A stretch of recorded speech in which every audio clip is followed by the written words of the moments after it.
بسم اللہ الرحمن الرحیم۔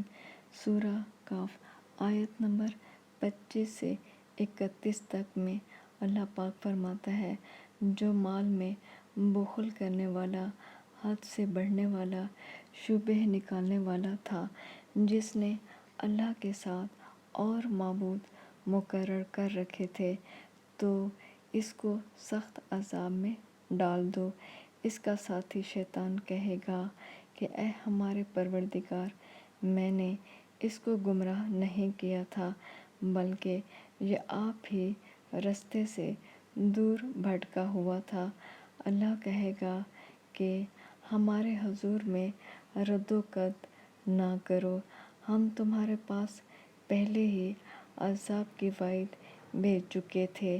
ہمارے ہاں بات بدلہ نہیں کرتی اور ہم بندوں پر ظلم نہیں کیا کرتے۔ اس دن ہم دوزخ سے پوچھیں گے کہ کیا تو بھر گئی؟ وہ کہے گی کہ کچھ اور بھی ہے، اور بہشت پرہیزگاروں کے قریب کر دی جائے گی کہ مطلق دور نہ ہوگی۔